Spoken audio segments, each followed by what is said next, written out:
दोस्तों नमस्कार। आज फिर एक कहानी के साथ, कहानी छोटी लेकिन सीख बड़ी, और सीख वही महान जिसे जीवन में उतारा जाए। बात गुरुकुल की है। गुरुकुल में एक आचार्य अपने कई शिष्यों को शिक्षा दिया करते थे। उनके सानिध्य में कई लोग, कई विद्यार्थी जीवन के श्रेष्ठ मूल्यों से भरपूर ज्ञान को उपलब्ध होकर अपने जीवन को सफल बनाते चले जा रहे थे। एक दिन वे आचार्य इन शिष्यों के पास पहुंचे और उनसे कहा कि तुम्हें मैं एक चर्चा का विषय दे रहा हूं। कल अवकाश है और तुम्हें इस चर्चा पर भाग लेना है। और चर्चा का विषय है कि संसार में सबसे शक्तिशाली क्या है, कौन है सबसे शक्तिशाली चीज। और यह चर्चा का विषय देकर उन शिष्यों के पास से वे गुरु चले जाते हैं। अब अगले दिन, अवकाश के दिन, सुबह से ही अपने नित्य सारी चीज़ों को संपूर्ण करने के बाद, अपने सारे व्यायाम, सारे ध्यान विधियों को करने के बाद, ये सारे शिष्य चर्चा पे भाग लेते हैं।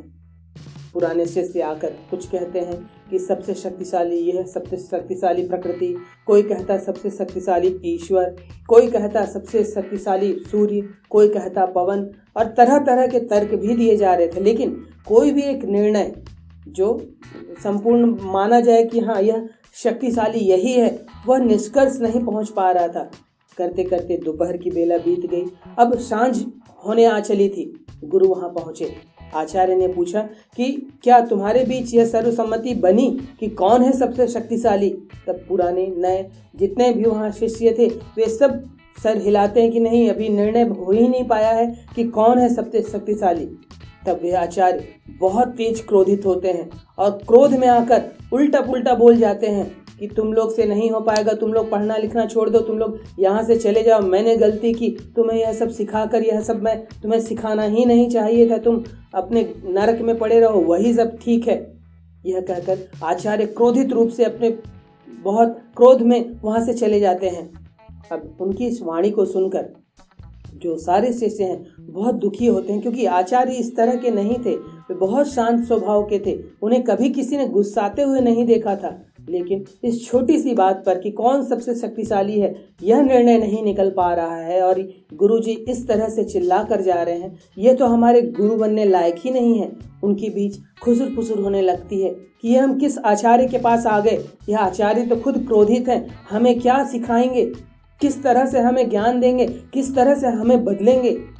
हमने तो यहाँ गलती कर दी आकर, हमें किसी और गुरु के पास जाना चाहिए था। क्या गुरु इस तरह का होता है जो क्रोध में आए, इतनी गलत शब्दों में बात करे, अपशब्दों का प्रयोग करे। और ये खुसुर पुसुर से वह सांझ बीतती है। कुछ दिन बीतते हैं, अगला अवकाश आता है। आचार्य ने उन्हें कोई और विषय नहीं दिया होता है तर्क के लिए। जितनी भी चीज़ें शिक्षा चल रही होती हैं वो चल रही होती हैं। योगा, ध्यान, सब कुछ सिखाया जा रहा होता है, सारे शास्त्र पढ़ाए जा रहे होते हैं। अगला जब अवकाश आता है तब ये सारे शिष्य आपस में बैठकर बातचीत कर रहे होते हैं। तभी वहाँ ये आचार्य फिर पहुँचते हैं और कहते हैं कि मुझे तुम्हें इस तरह से बैठकर देखने में बहुत खुशी हो रही है। मुझे गर्व है कि तुम मेरे शिष्य हो। मैं अपना छाती चौड़ा करके कह सकता हूँ कि मैंने इन श्रेष्ठ शिष्यों को अपनी सानिध्य में शिक्षा दे रहा हूँ। और उनकी तारीफों के खूब पुल बांधते हैं, खूब मीठी वाणी में बात करते हैं। अब यह देखकर सारे जो शिष्य हैं वो बहुत खुश हो जाते हैं। बहुत प्रसन्नता उनके बीच छा जाती है और वे बहुत उत्साहित होकर गुरु की सेवा में और चीज़ों में लग जाते हैं। तब गुरु उनको वहाँ पर बैठाते हैं और कहते हैं कि मैंने तुम्हें पिछले अवकाश में एक प्रश्न किया था कि सबसे शक्तिशाली कौन है, और तुम में से कोई भी जवाब नहीं दे पा रहा था। और मैंने वहाँ पर क्रोध का अभिनय किया। मेरे क्रोध के अभिनय में आकर तुम लोग मेरे बारे में भी भला बुरा बोलने लग गए, मेरे बारे में बुरा सोचने लगे, मेरी योग्यता पर प्रश्न चिन्ह उठाने लगे। और जब मैंने आज इसी मीठी वाणी का प्रयोग किया तब तुम वापस मुझे उसी आदर भाव से देखने लगे। तो शिष्यों, इस प्रकृति में, इस ब्रह्मांड में, इस सृष्टि में मनुष्य के लिए जो सबसे शक्तिशाली चीज़ है वह है उसकी वाणी।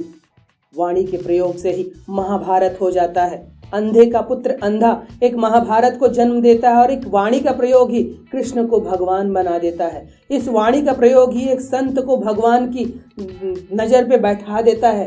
तो यह वाणी ही है जो सबसे शक्तिशाली है, और इस वाणी का अगर सही ढंग से प्रयोग नहीं किया गया तो यह आपके लोगों के जीवन में विध्वंस ला सकता है। तो दोस्तों, कहानी की सीख जिसे हम सब, आप, मैं और हम सब इस जो वीडियो को देख रहे हैं उसे जीवन में उतारेंगे, और वह सीख है हमें भगवान ने वाणी दी है, हमें जीभ दिया है, लेकिन उसका इस्तेमाल कैसे करना है वह हमें आना चाहिए। सही मनुष्य वही है जो अपनी वाणी में मिठास रख सके, चापलूसी नहीं, किसी की खुशामद नहीं, लेकिन उस वाणी में मिठास होनी चाहिए। किसी का विरोध भी करना है, किसी अन्याय का विरोध भी करना है, तो वहाँ पे शब्द जो होने चाहिए वह संयत होने चाहिए। यह नहीं कि आपने कोई अन्याय देखा और वहाँ पर आप लगे क्रोध में अपशब्द निकालने, गालियाँ देने लगे, यह गलत होगा। आप भगवान की नज़र में, अपने प्रभु के नज़र में गिर जाने वाले हैं।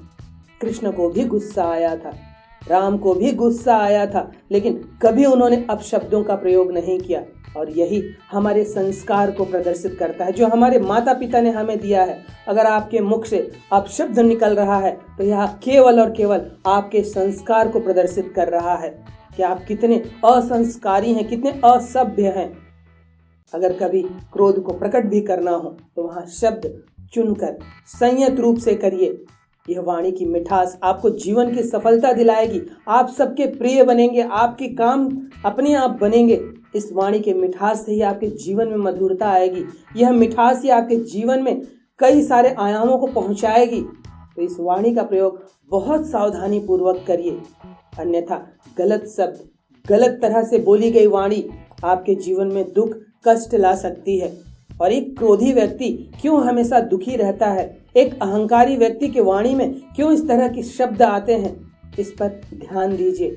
और एक व्यक्ति जो प्रसन्न है, जो सद्गुरु है, जिसके जीवन में सब कुछ अच्छा है, आप अपने देश से, विदेश से, कहीं से भी उदाहरण उठाकर देख लीजिए, हर क्षेत्र के लोगों को उठाकर देख लीजिए।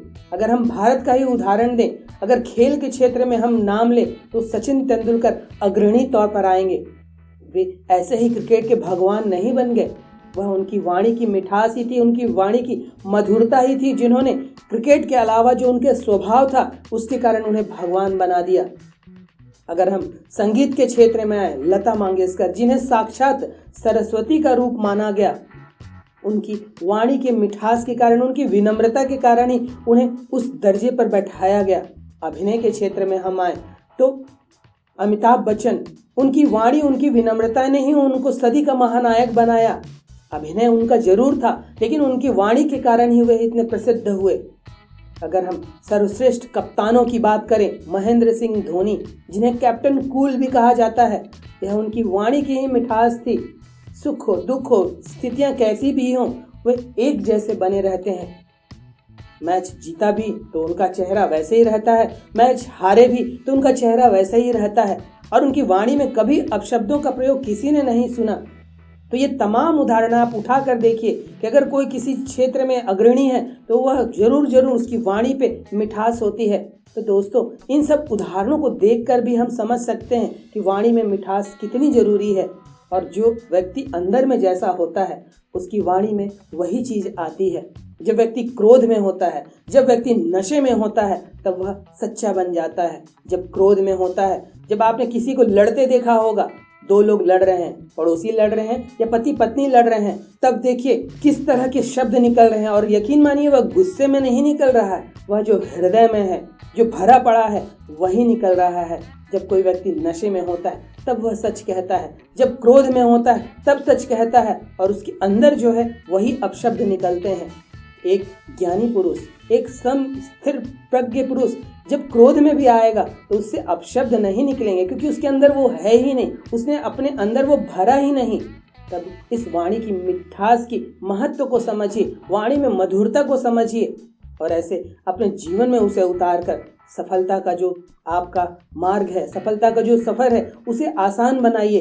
क्योंकि वाणी में अगर मधुरता नहीं रहेगी तो आप किसी के द्वारा पसंद नहीं किए जाने वाले हैं। आपके मार्ग में वे लोग बाधा लाएंगे। अगर आपकी वाणी में मिठास है तो आप सबके चहेते बनेंगे। आपके जो ऊपर के लोग हैं, आपके जो नीचे के लोग हैं, वे आपको प्रेम और स्नेह की दृष्टि से देखेंगे। तो यह वाणी की मधुरता बहुत जरूरी है, इसका ध्यान जरूर रखिए।